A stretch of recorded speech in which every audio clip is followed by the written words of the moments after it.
All right, welcome everybody. We're just going to let everybody sort of circle through here, and then we'll get things kicked off. Yeah, good evening.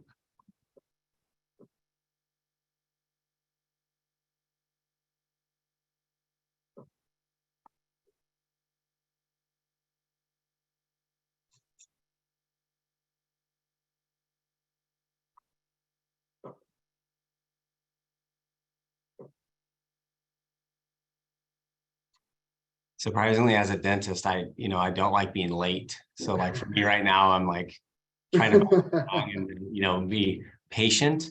And I think I'll give it a little minute here, but it's we're having fun tonight, right? On the edge of your seat. Yeah, exactly right. Patiently on the edge of your seat. Absolutely. I know that's one of my big things. I know that especially as a dentist, you run by the schedule. Right? We try. Some people just can't get on schedule.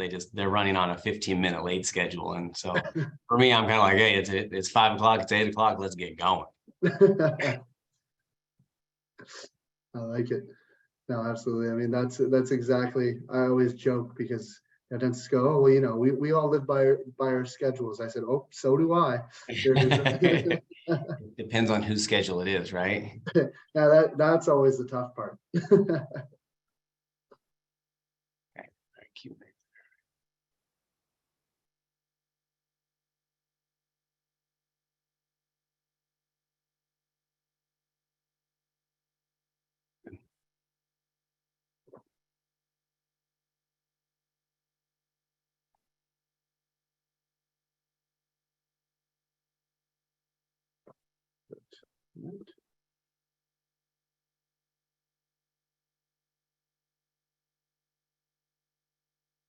Should be good there. Yeah. Excellent. Well, Dr. Sala, thank you very much for having me and joining me. This is very excited.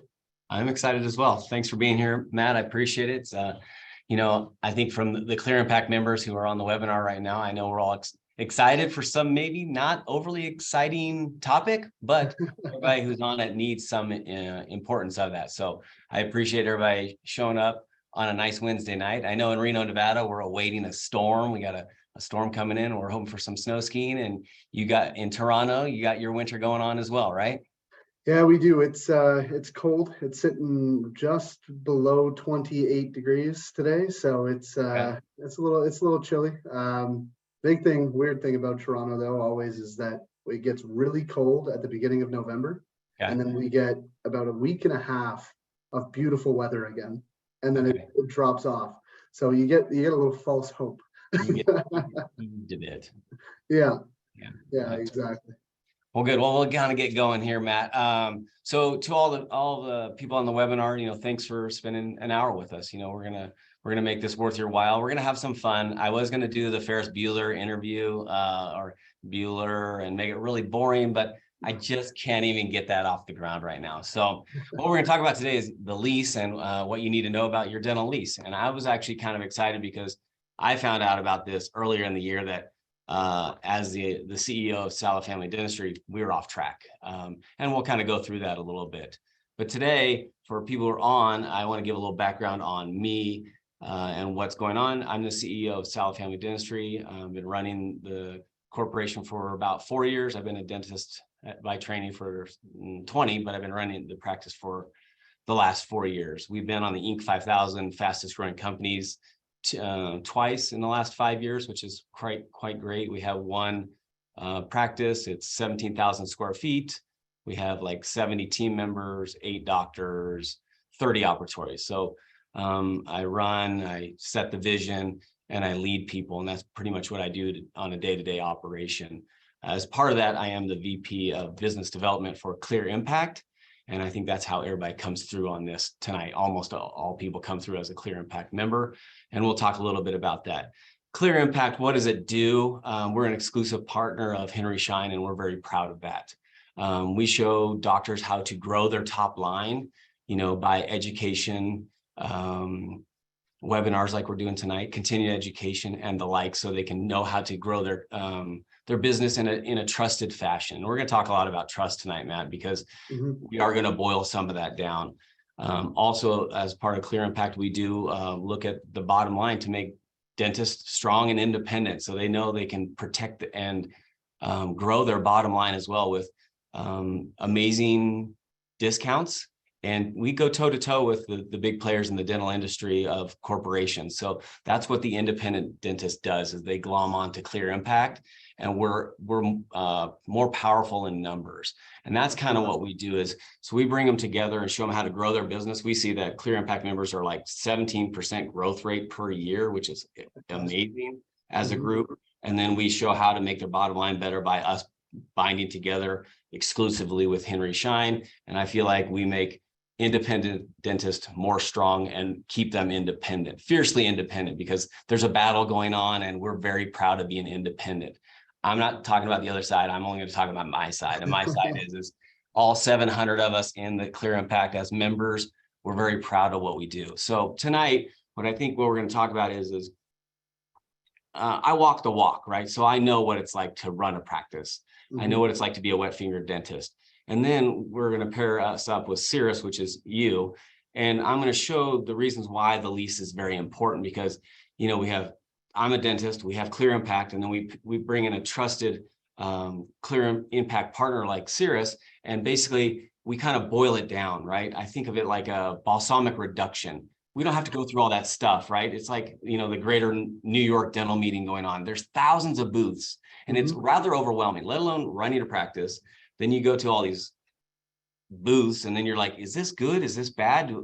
And so I think what we show is that the 700 dentists like to get to the chase. And tonight we're going to get to the chase of a lease, and everybody's got a lease at some level.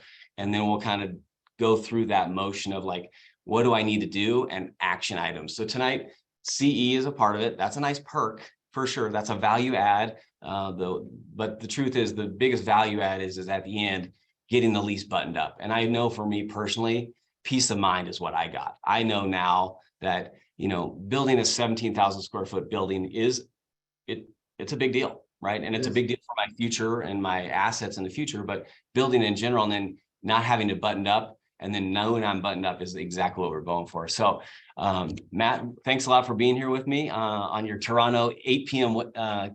East Coast time there. So you're the national team lead of Cirrus Consulting Group. So tell me a little bit about it. Yeah, certainly. So, you know, in terms of us, and, you know, Dr. Sala, it's been a pleasure speaking with you and working with you already. And, you know, it's definitely a bit about us is, you know, we were founded by dentists for dentists, right? We saw that, unfortunately, there was a lack of knowledge when it came to real estate as one part, or for those of you that are leasing your locations that were being taken advantage of by the landlord, the broker, or otherwise, that were just telling you, no, this is just a lease, just sign it. That's the way it goes, right? And lo and behold, you know, you practice in the same location for 25, 30 years, and you go to sell the practice, and the landlord just says, nope, sorry, I'm not letting that happen. Yeah. Right. And, you know, as you said, Dr. Sala, you know, there's pride, there's a lot of time, energy, and effort that goes through that, you know, let alone with a 17,000 square foot dental practice, right? But, you know, all that effort, if somebody at the end of that career was to just say, no, sorry, Dr. Sala, that's it, this is the end of the road. Right. Yeah. So, and that's really why we exist. We're here to first and foremost educate you tonight on the lease agreement, right? You know, I know that it's as you said, some dry information. You know, I always joke about it. It's not the most exciting topic in the world, but it is extremely important to not only, you know, the goals and objectives today for the practice, but also for the goals and objectives of the practice 15, 20, 30 years down the road as well. Yeah, legacy comes to mind to me on that, right? Especially in the United States, you can pass a building down to your kids. You can't pass a practice usually, but the building you can. So for me, I think about getting that locked up tight in a legacy move. Yeah, there's a number of doctors that I speak to that, they have the building in the trust, it's ready to go, and Yep. they're saying they've already almost made their kids sign the declaration. You're not selling this for the next 30 years. It's Yeah. Hold tight, hold tight. absolutely, and that's a big part of it, right? And like I said, we're here to make this information as fun as we can. And if any of you have any questions throughout the course, you should see a little Q&A button at the bottom of your screen there, or feel free to type in the chat. I'll try to answer some questions along the way, as will Dr. Sala. So please feel free. If we don't get to you, we'll try to get to you at the end as well. Yep, that sounds good. Yeah, so a little background. So I think there's gonna be a few action items coming out of this. Is I briefly talked about what Clear Impact is. For our Clear Impact members, congratulations, you're on board, everything's going well. I'm going to challenge you to refer a friend so we can get more people involved and have everybody receive the benefits of being a Clear Impact member. If you're not a Clear Impact member, go to clearimpact.com and sign up tonight. You can, because this will be an exclusive benefit at later down the road on our webinars and our continuing education. That'll be a Clear Impact only thing. So I'm requesting a referral. Seems pretty easy. Send it to your friend. You can use your iPhone and ship it over and say, sign up for this. You'll be a part of the membership. It's no cost. There's no catch. And that's what goes back to the trust. If you're not a member, sign up tonight. You'll be enrolled and we'll get you going on it. So that's what we do. Excellent. Excellent. So, a couple things just for myself, right? As I'm going through this content, I'm just going to pull up a really quick poll just so I can get a bit of an understanding of who's on tonight, right? And that'll just allow me to cater some of the content for you all, right? What are we looking at? I don't want to drone on and on about lease negotiations if you're all here and you're in a scenario where you own your location, right? So if you wouldn't mind, there's about 5 questions there. If Super helpful. Filling in, that'd be great. And like I said, just give me a good understanding of the room and how we can help. Yeah. This presentation is not a sideline sport. Definitely not. That's for sure. Yeah, because me and Matt, we might talk about other things like the Blue Jays or the Tampa Bay Lightning. I'm not sure. So yeah, sorry about that once again. If it hurts anymore, I'm also the Cowboys fan when you decided to go Dolphins. So that hurts. Yeah. All right. Yeah, it does. It's been a rough couple goes. But like I said, if you all wouldn't mind just filling in those poll results there, that would be great. And then we'll get moving on to some of the next components there. But, so I'm starting to see the results filter through there. So I see, a couple of you are looking at opening or relocating your practices. We've got a few in the room that are looking at transitioning the practice in the next couple of years. Yep. We've got vast majority here as well that own the building, right? So very similar situation to yourself, Dr. Sala. Yep. We'll touch on that together, and a couple of you here that have leases coming up in the next couple of years. So looking at negotiating here. A couple of you that are on a month-to-month basis, I'll touch on some of the concerns that flow alongside that, and of course how we can help. Right, it's not all doom and gloom. It's about giving you some tangible results alongside this as well. Excellent. So that is perfect. I appreciate everybody answering that, and we'll start to go through some of the information. That's super helpful. Good. Thank you all. All right, so kicking us off tonight, I really want to start us off with 3 numbers, right? And that's 85, 54, and 80. Now, you may be wondering, what does that mean, right? Well, 85% of dentists have a lease agreement in place today that prevent them from ever selling their practice at all, right? And now, obviously, as we just discussed earlier, Dr. Sala, scary figure. Scary thought, and it's not something that we want to go down the road with, that all of a sudden we find out, oh, no, that's it, right? Now, in addition to that as well, 54% of dentists across North America are overpaying in their rental rate, right? like I said, we're here. We were created because we saw those landlords saying, "Oh, well, you're about to spend, 250, 500,000, $750,000, $1 million building out your space," Right. and the average dentist today stays in the same location for 29 and a half years. Wow. Yeah. No wonder they So want to keep you around. yeah, so the landlord just starts rubbing their hands together and goes, okay, well, that's some guaranteed revenue for about 30 years. Yeah. Right. And because of that, unfortunately, yourself, your colleagues, they're going into this situation going, well, that's the rent. And, yeah, it's a little high, but I like the location. Right. And then to top that off as well, 80% of landlords actually structure the lease agreement to give themselves the right to at least 50% of the proceeds of sale. No. Right. I know. You're glad you own your building. Well, I mean, but just like, that's what tonight's all about, is like, that's just a hard no. You know what I mean? Yeah. Like that's Well, not. it's funny you mentioned that. I mean, there was a doctor that I worked with, it was March of last year. He had 2 locations. He just sold one. And he, unfortunately, it was about 2 months prior to connecting with me. And, he said, oh, and he had proceeds of sale language in his lease. And I said, do you know about this? And he goes, yeah, I actually experienced it 2 months ago. Oh. I went, what do you mean? He goes, I had to pay the landlord $263,000 to sell my practice. Right.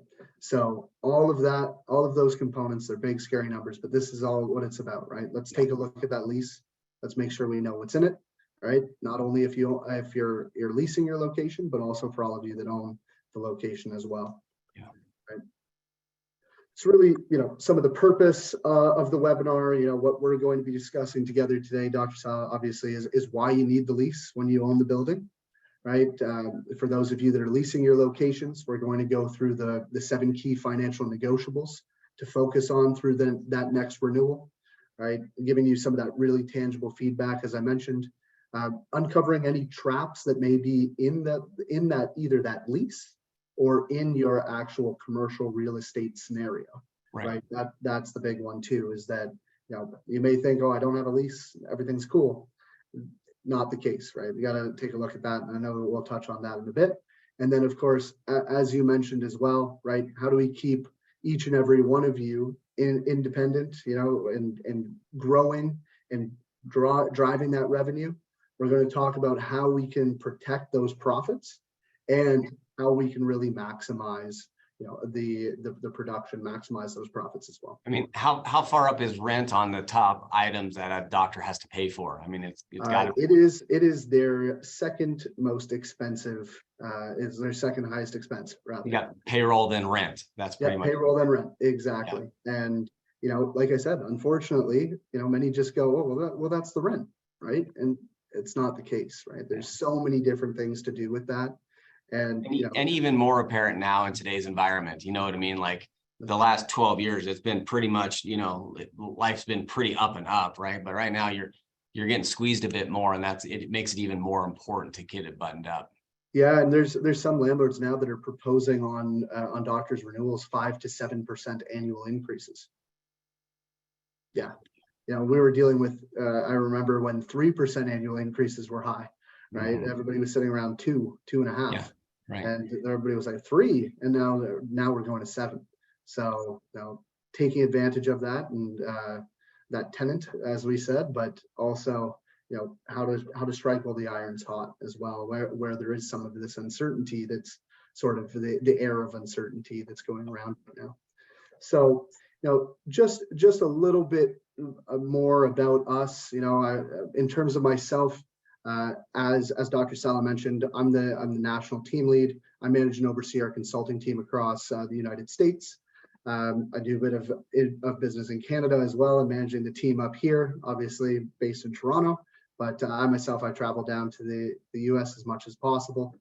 But in terms of Cirrus Consulting Group, as I mentioned, we are a healthcare and dental specialized tenant representation firm founded by dentists for dentists back in 1994. Right. Since our inception, we've negotiated over 12,000 dental office leases right? It's near enough 13,000 now, but that also includes, that is negotiating and creating dental office lease agreements on behalf of our clients, right? And really, as you experienced, what makes us so unique is that everything for us is done in-house, right? Yep. We have a full team of lease negotiators and attorneys on staff, right? In fact, one of our lease negotiators just celebrated his 20th anniversary with us, That's right? awesome. And we also took some of the negotiators from the major national landlord side, right? Yeah. So we always joke we took them from the dark side to negotiate for dentists rather than Yeah. against them. Well, Matt, I think that goes back to the point at the beginning of trust, right? The Mhm.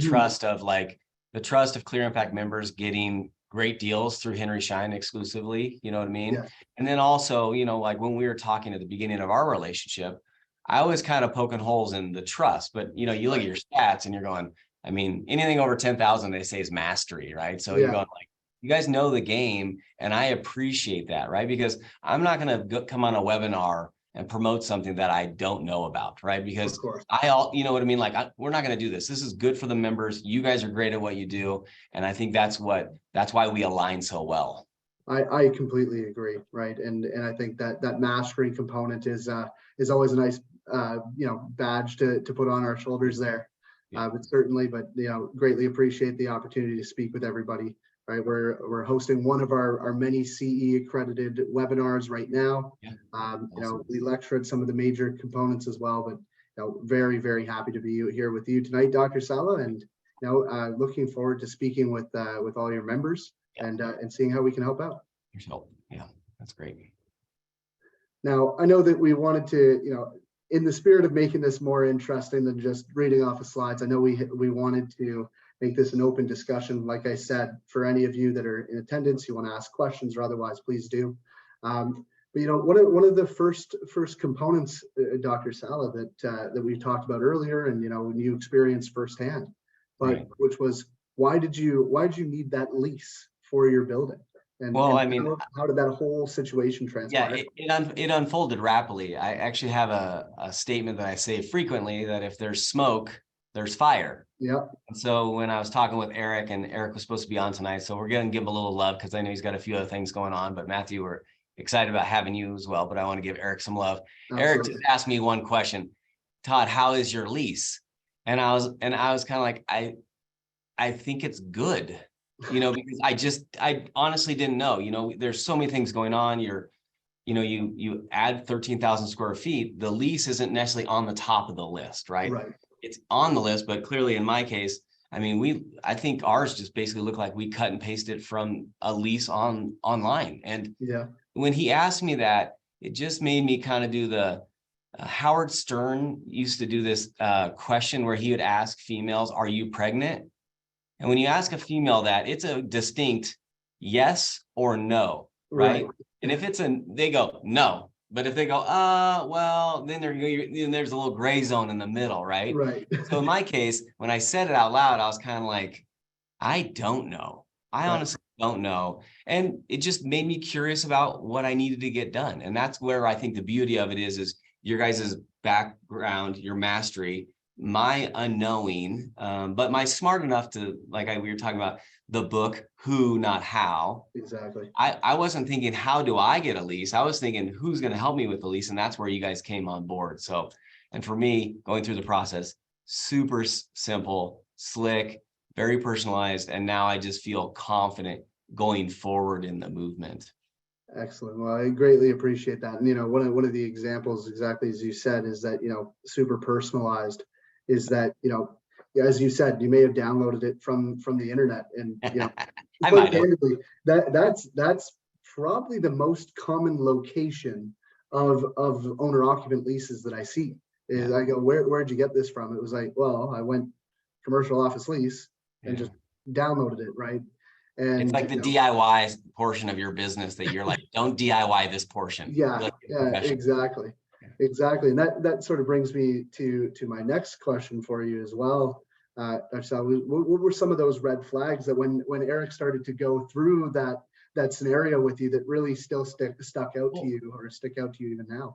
I think the biggest thing that stuck out to me is that I didn't realize that my lease that I have with myself, right, that Sala Family Dentistry with the holding company, leasing it back and forth to ourselves, that I didn't know that if it wasn't buttoned up properly at the beginning, when and if I do want to sell it, that the company who's going to buy it would be like, let me see your lease, and they're going to go off what your previous lease was. And it's loose. It didn't look good. It looked sloppy. And if that's the basis they're going to buy your building from, then it just looks terrible. So basically that was the impetus for me to say, well, then what do we do? And he's like, you get a lease, you sign a very good lease, which Cirrus did for us. And then you show a track record. Let's say I want to sell in 3 years. I have a 3-year track record of paying myself X for 36 straight months. Somebody comes in and they look at things and I look rather attractive. I don't look sloppy. Yes. Yeah. And I think that's a great point as well, is that, most often overlooked is that, hey, I own my own building. I can pay for whatever I want. And while in theory, yes, yeah, you can, right? But yeah, exactly. If I was looking at buying your practice and I went to see, okay, well, how have these expenses been working? And they're all over the place and there's no documentation or a reason to why. That's created a lot of holes through purchase and sale agreements that I've seen. And it's the last thing that you want to have happen, of course, as we mentioned. Excellent. Now, in terms of that as well, what I'll also just sort of talk about is, for those of you on this evening's conversation that are in a lease and you're actually the tenant, not the owner occupant, one of the big components here that we need to think of are, what are your red flags as that tenant, right? What is the landlord doing? And, I know we were chatting a little bit about this earlier as well, but one of the biggest things that I see is in that assignment section of the lease. That is the section that dictates how you can sell your practice, to whom you can sell the practice to, and what the landlord's overall involvement in that process actually looks like. Now, I know that through the lease agreement that we had done for you, Dr. Sala, that's also a component of that lease agreement to give you the control that's necessary as the landlord to secure your asset. But it's not all the way in the landlord favor. It's not all the way in the tenant favor. It's in that middle ground. But that assignment language in that lease agreement for tenants is how and why and what does that exit actually look like? And if it's not there, right, we have a problem. So assignment's one of the big red flags. I would say that assignment is one of the biggest red flags. Everybody wants to think about, everybody looks at their planned exit. I think that's the biggest thing is, so if I was to ask you right now, how much longer do you plan on practicing? What does that look like for you? You'd be able to give me a rough timeline. Map it out. Yeah. It's not going to be exact, but, you'd be able to give me thereabouts. But what nobody really thinks about, and it's just human nature. We don't want to think about bad things. But what happens if, God forbid, something is to happen to you? What does the practice do? What does the building do? Or if you're a tenant, you only have the practice there and a lease in place. What happens in that instance? So when I'm going through my conversations, we're talking about, okay, well, planned exit is we want to practice for another 7 years. Perfect. But what happens if, God forbid, something happens to you tomorrow? Are you set up for that? So assignment, absolutely huge. Other components, you want to ensure you have the necessary controls over your lease space, right? Does the landlord have the ability to relocate you tomorrow, right? That's massive in terms of just your own cost if you have to be responsible for rebuilding in the new location they relocate you to. But also in terms of the valuation of your practice. Some of the practice brokers right now are devaluing practices by $250 per square foot for a relocation clause. Really? Yeah. Depending on how that's written, right? If you're $250 a square foot, you're 2,000 square feet. That's $500,000 that you could be losing, right? So that's a major component. And the other major red flag that I see is just agreeing to whatever the landlord said, point blank. Box and mouse. Exactly, right? It's just, okay, there we go. That's it. Now, in terms of those that are owner occupants, the biggest red flag that I see on a daily basis is that the rental rate is structured to pay the mortgage. not structured to be in line with fair market value. Yeah. Right. So IRS issues, taxation, you name it, or even undervaluing your own building at the same time, right? And then, in conjunction with that, right, those are some of the major red flags, right? But as you can see on this screen here, I won't go through every single one of them, but these are just a couple of the others that you need to be cognizant of as well, right? Well, I think that's where your guys' expertise comes in. That's the us component of that. Because I look at this and it makes me just wildly uncomfortable, mainly because I know that most of the people on the webinar would prefer to go line by line.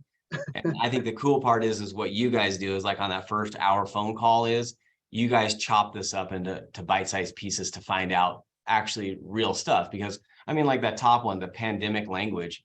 I mean, I bought travel insurance before the whole thing went down, and then it goes down and it's pandemic's not even covered on travel insurance. And I'm just like, it's so frustrating. So I look at this and I go, I love it because I know, Matt, when you have your phone calls with a couple of our members next week, you're going to kind of chunk this up so that we kind of look at it from a helicopter version. Exactly, right. I want to give everybody a very high level view as to what we're dealing with. I don't, you don't want to be drugged through the weeds. That's my job, right? You don't need to read the 80-page document that you have and that's been sitting in the drawer. That's where I'll come in. I'll read through that for you, and then we call it the sausage making. Yeah, exactly. I don't want to know the sausage making. I want to know if the sausage tastes good. Exactly, and that's exactly what we do, as you know. Right now, this is another one that we kind of spoke about briefly, is that when we're looking at some of the components of the lease, right, what's important, right, and how do we look towards the future. Now, obviously, Dr. Sala, you're in a different position. You needed that lease to be in place to protect the entities for the long term, right. But as we're looking at many of your members on this evening's webinar that are in a leased scenario, and we're looking at what does that renewal look like for you, and for any of you that for example yourself, Dr. Sala, in the future when you're in that full landlord position, right, what do you need to do as the landlord, right? What does that renewal look like for you? That's also just as equally important. But the biggest problem that I see, and I touched on it a little bit before, is that people go, okay, well, my option to renew deadline comes up tomorrow. Yeah, I better call the landlord. Yeah. Last thing you want to do. First of all, you don't want to be in a situation where your option to renew deadline is tomorrow, and you haven't even thought about it at all. But you also want to make sure, what I do in my own personal life is I have, hey Siri, remember X date that I need that my lease expires. Okay. Remember X date that this is when the option for a new deadline is. Remind me 20 days beforehand, remind me 5 days, et cetera, right? But what happens here is that when you just exercise an option, when you're in a lease scenario, right, you've kept everything that's in the lease that may be a problem, maybe an inherent issue, and you've agreed to it, except for rent. That's the only thing that can change. You're going to get another 5-year option, for example. You'll extend the lease by 5 years. But you're agreeing to everything else, and depending on the language in your lease, I had a doctor that had their rental rate increased. Somebody in her building down in Texas, she had somebody in her building, another orthodontist, 40% increase to rent on renewal. That's terrible. Absolutely, and unfortunately, though, it comes a lot from. They never thought about, you don't think about the lease, you don't know what it says. And, it's the landlord had that capability to just do whatever they wanted. Yep. And, it turned out that they wanted, a large brand name coffee shop in the space. And so they put the pressure on to try to get them out. It's absolutely terrible. I completely agree. And, that's all part of, as you said, not the how, but the who. You need to look at what does that look like and who needs to fix that for you. Yep. Fortunately, we were able to get in conversations with that doctor. We found her a new location, in the interim. And unfortunately, we're actually able to get the landlord to pay for a significant portion of her build out. But, you know, her immediate reaction, as I'm sure yours would, if somebody just said, hey, get out, that's Great it. way to lose sleep. Yeah, exactly. Yeah. And then that kind of flows into, you know, some of the next components here is that how do you maximize that success through the lease negotiations? And it's something that you know, we all think about is, you know, as dentists, for some reason, there's a perception within the community that you don't have any leverage. Yeah. That you're not, you know, you're not the big anchor tenant in the corner. You're not the Walmart or whatever the case may be. And I'm here to tell you, you're absolutely wrong, right? As I said earlier, you're in the same space 30 years, right? Yeah, Walmart might be there for a long time as well, but you know, you're consistent, right? You have the highest build out cost of anybody else, right? What, it'd be crazy not to want you. And landlords know that. They just play coy. They just go, oh, well, you know, it's just a dentist. But meanwhile, you know, and behind the scenes, they're going, hey guys, we might have a dentist coming in. What do we need to do to get them into the space? Right. Yep. Right. And that's a big component of it. So, you know, when you're looking at those negotiations, if you're looking at it from the perspective of a renewal, right? One of the main things is give yourself the amount of time, right? Give yourself time, because the landlord also knows, because you're a dentist, you know, you can't move out on the drop of a hat, right? It's long, miserable, arduous process. What would be the target thought on that, do you think? Like most leases are 5 years, is that correct? Most leases are anywhere between 5 to 10 years. Yeah. Okay, so let's say it's 5 years. When do you think this light bulb should start going for the dentist? I generally recommend about 24 months prior to the expiration, right? That 24-month window gives you enough time, because the average amount of time today, which is longer than where it used to be even a year or two ago, you could typically relocate a dental practice about a year or two ago in a 12 to 16 month window. Okay. Now that's 18 to 24. Yeah. Right. So, you know, if we built out 3 operatories, and it took a long time to get everything going, right? So exactly. Yeah. Well, exactly. And that was expanding on and knowing already where everything was going, right? Correct. Never mind going through the process and looking for a new location and having to go through that process. And landlords know that, unfortunately, right? They know that, you know, you can't just leave.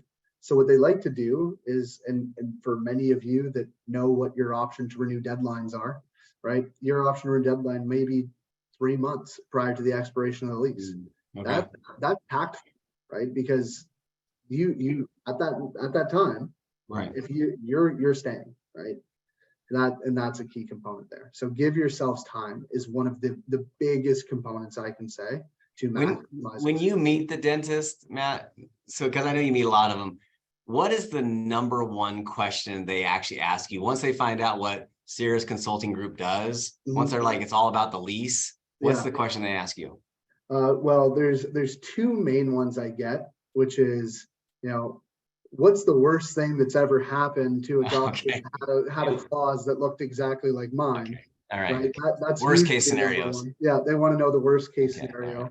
And number 2 is, well, it's a lot of it is about the legacy. You know, as you said earlier, a lot of doctors that I speak to, those that want to stay in private practice, they don't want to go down the other routes, right? They want to continue to pass it along. Is how can I ensure that the person that buys my practice in the future stays successful and is not affected by this document, right?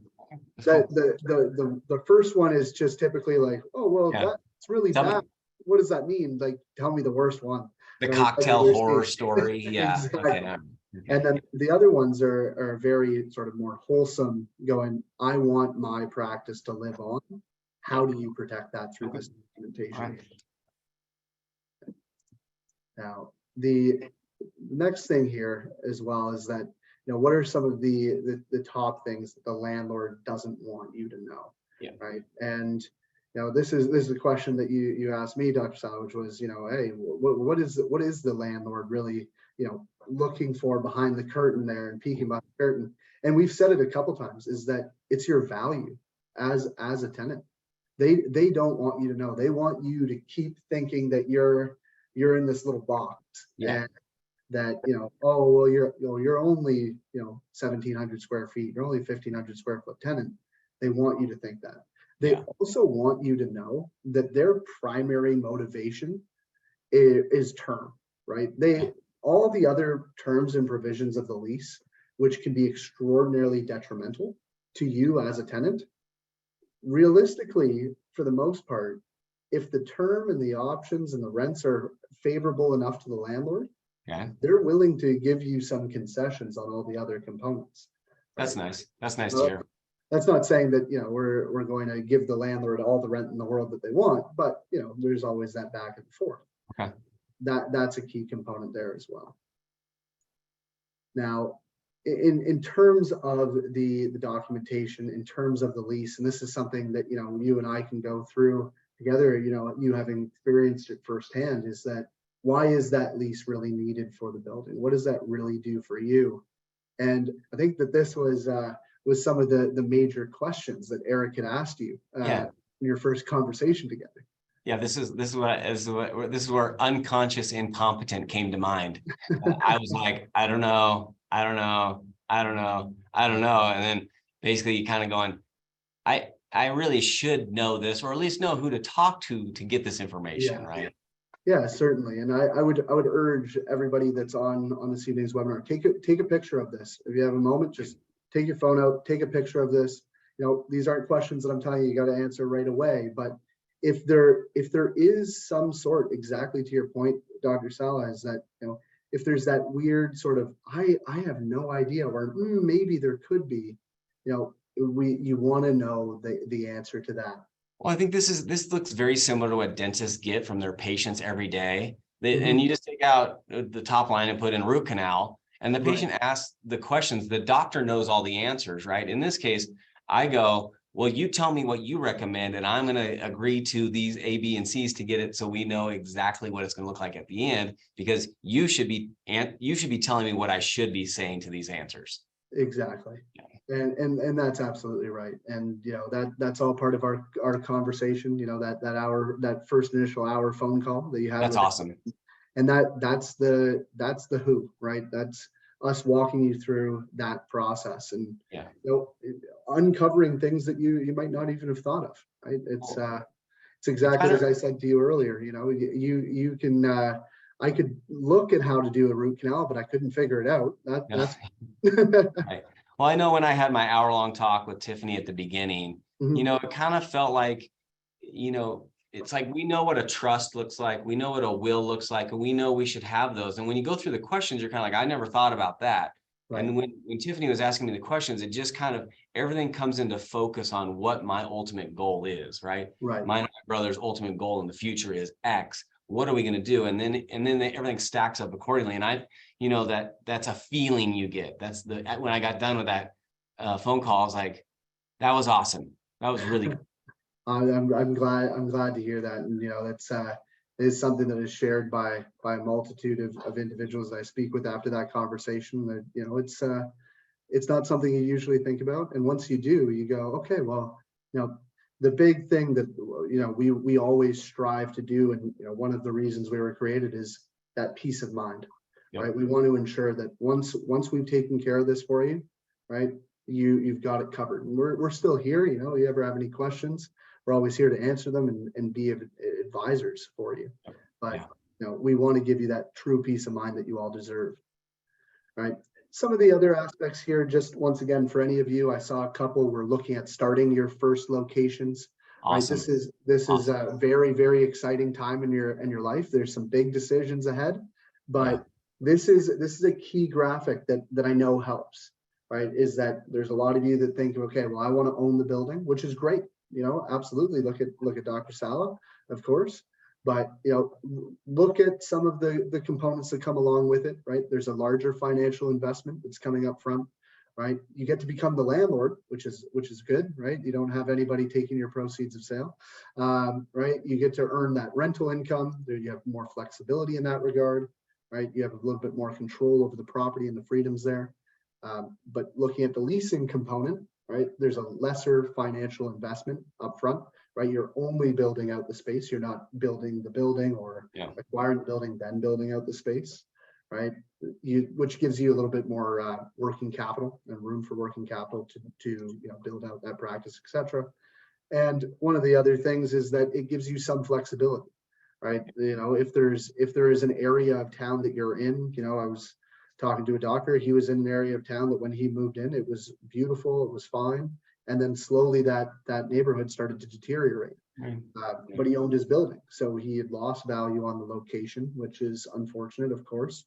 But he didn't know, was it worth that relocation elsewhere?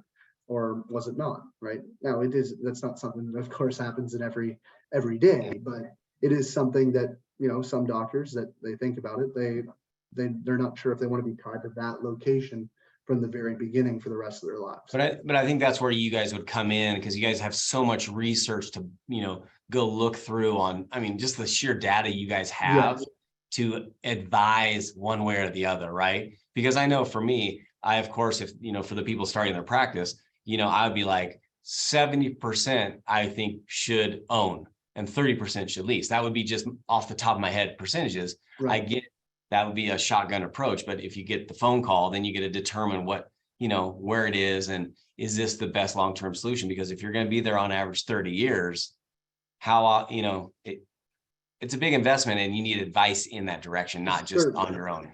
Yeah, absolutely. And what I always tell our clients is that our main role here, other than to take care of this for you, is also to just ensure you're able to make the most educated decision on whatever avenue you're going down, right? As we were going through the creation of the lease, was it gross? Was it triple net, right? What did that look like for you? Well, we explain exactly what those mean.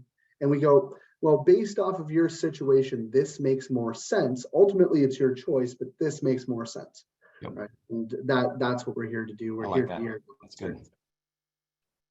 Right. Now, obviously, some of the other components here of the importance of the lease agreement as an owner occupant, there's a multitude, and there's a number of different reasons, which I'm happy to go through with each and every one of you based off of your specific scenario, because it's not always the same, right? My risks and exposure are going to be completely different than yours, right? And it goes the same for everybody. And it's, part of downloading that lease off the internet that I always joke about is that, there's no such thing as a one size fits all lease. It just, it doesn't work. Well, I think the trap of it, the trap of that is, Matt, is like, I look at that picture, the commercial lease agreement, it's exciting. You're signing your lease for your place and it's like buying a house, right? You're just like, I'm ready for this. Even if there's been some warning signals that are telling you not this house, right? And that's what all your stuff in the middle is basically like saying, like, you're going to get an outside advisor to be like, hey, let's give you some advice on this one example. Yeah, exactly. And it is, you're absolutely right. I mean, that is exciting. I completely agree. It's such an exciting time in your career, especially when you're starting out, you're buying a building, or you're signing that lease to start that location. It's extraordinary. It's a huge moment.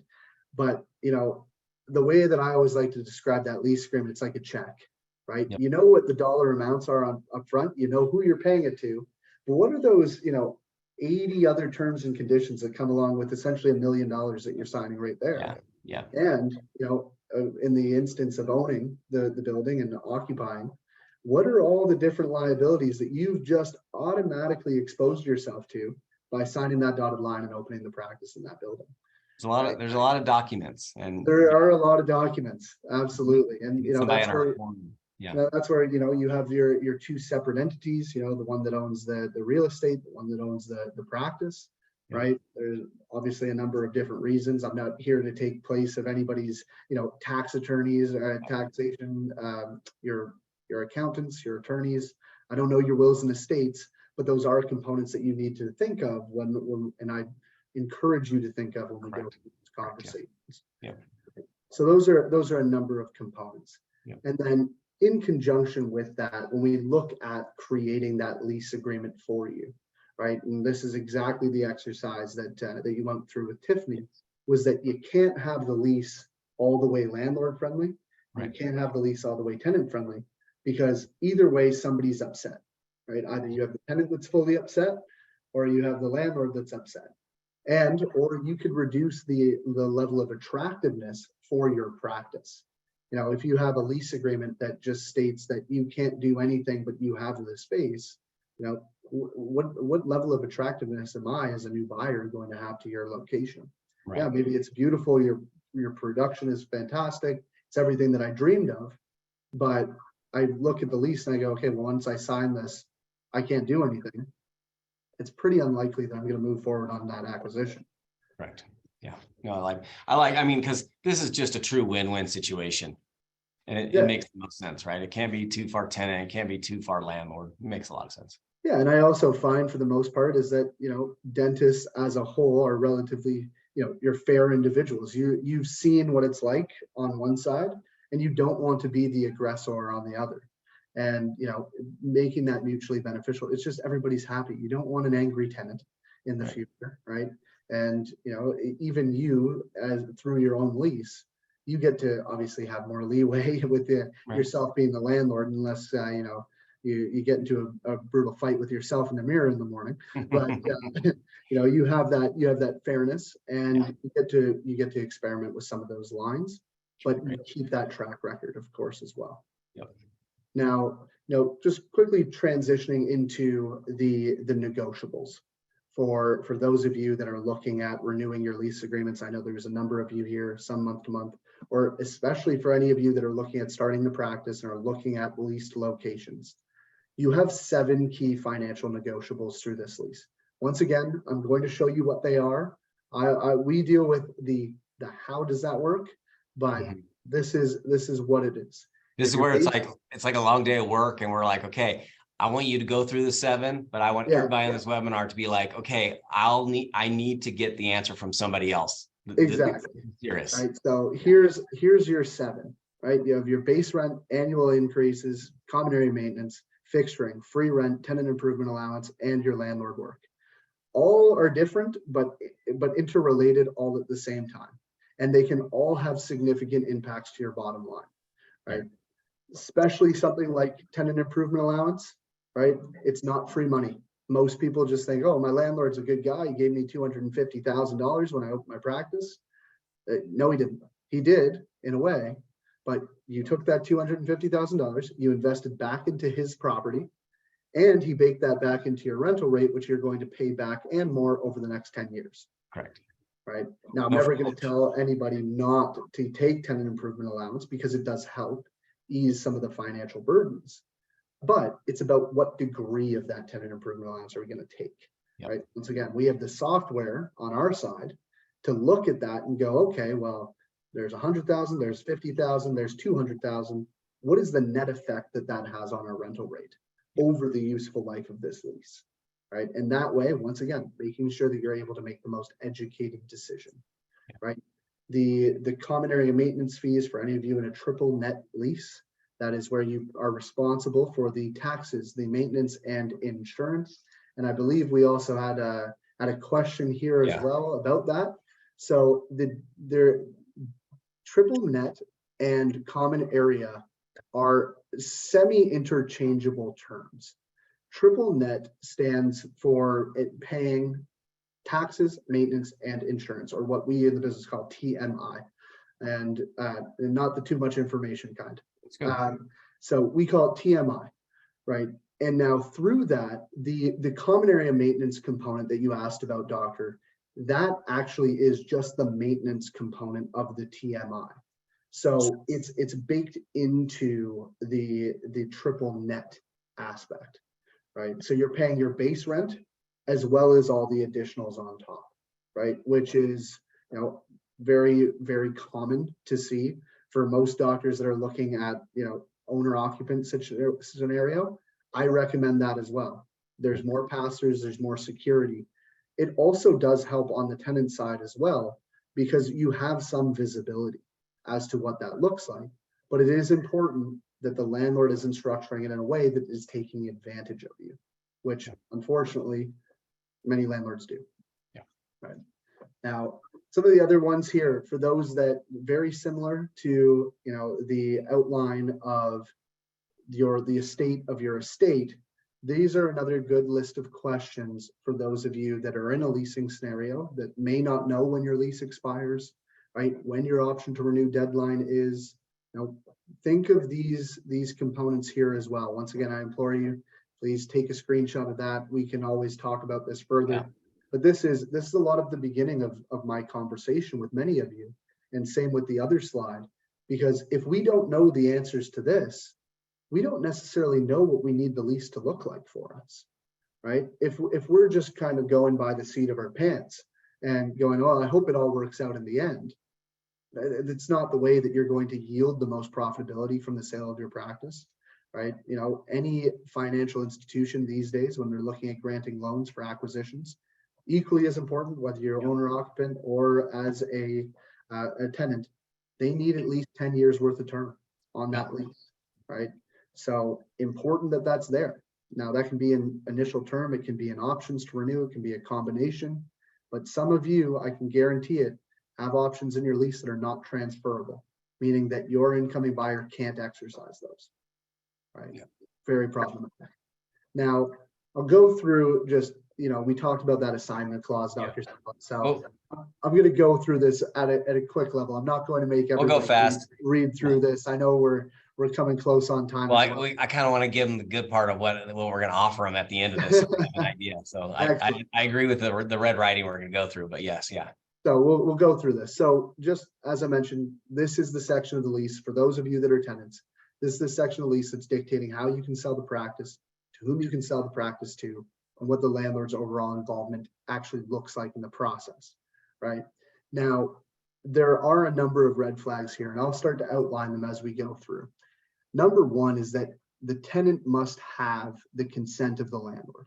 Now, that in itself is relatively normal, right, Dr. Sala? You want say as who can come into your space, who can leave, etc. Right? Makes sense. That's totally reasonable. I think anybody on this evening's call would agree with that. Now, where there are concerns with that is as to what you are actually evaluating in terms of that individual, right? Well, now you have the ability to approve the consent to the premises. You can decline the consent to the sale of the lease, or you can terminate the lease. So just for asking, my lease can be terminated because the landlord says so.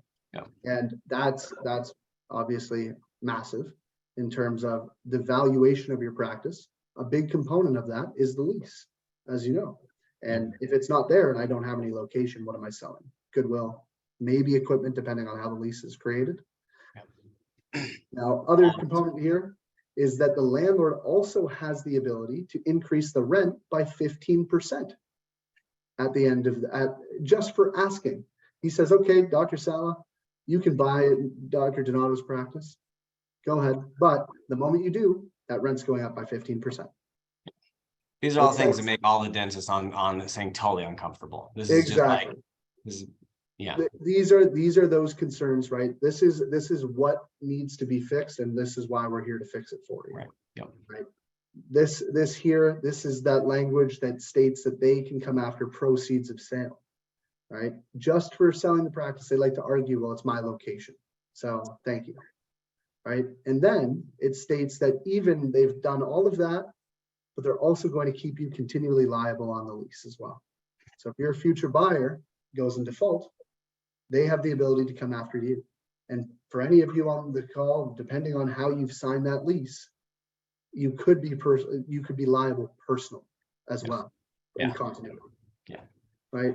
Now, just a couple other components here. As I mentioned, this is when we recommend to start that negotiation, Dr. Sala, right? That 24-month window. Yep. Right. Now we can get, it doesn't have to be exactly 24. We can go up to, 32, 30. We can come down a bit, but the most amount of leverage is at that 24-month window. Right. And this is also just a quick component of how we operate, some of the experience of what you went through, Dr. Sala, which is gathering all that information, right? Getting all that documentation, having that conversation with Tiffany, seeing what the objectives are, and then completing the rest of the negotiation. It's a very tactful approach. And I think that's why that's why I'm such a big fan of your guys's, and that's why we're having the webinars, because for me, I don't want to know all the 8 steps. I want to know that you know them and you're setting me up for success. And honestly, it was great. I mean, I don't want to spend an hour without, I want to spend an hour that's very important for our guests, right? And I look at this and I go, this is well done, and should be promoted well. And it is. Well, I appreciate it very much. And that brings us to our next part, Dr. Yeah. Sala.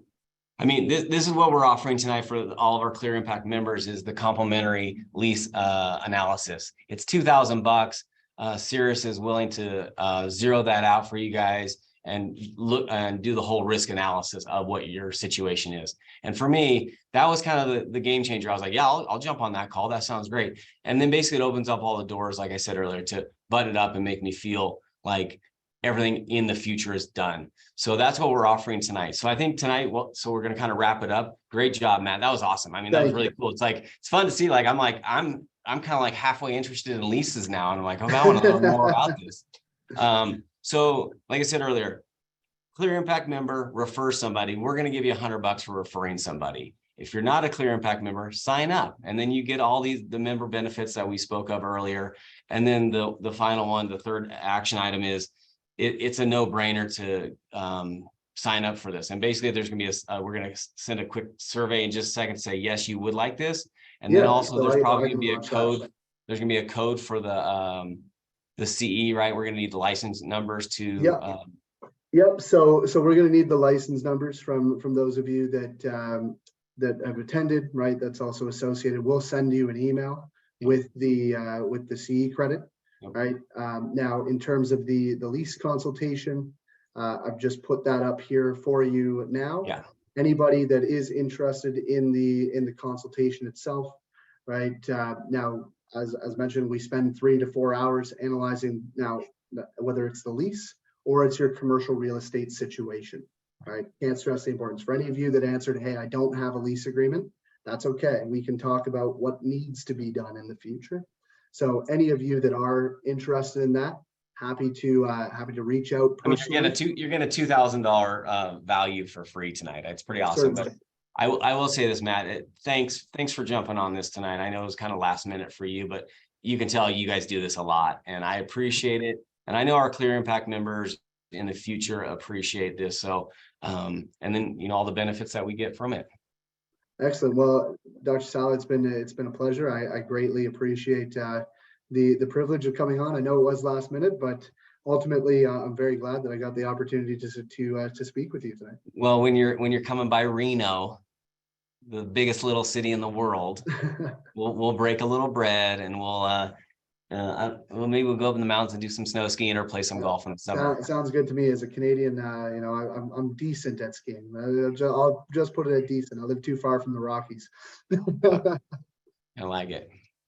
Excellent.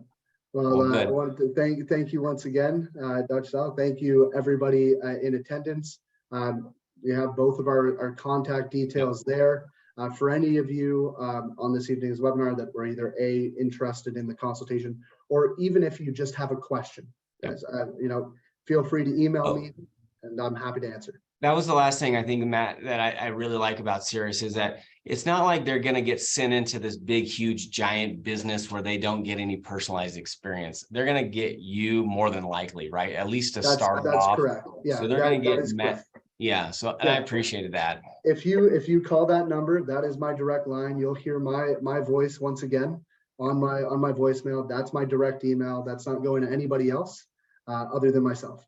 So, I may have one of my associates that'll jump on that call with me and, work with me through that. But I guarantee you will be speaking with me through the process. I appreciate that. Excellent.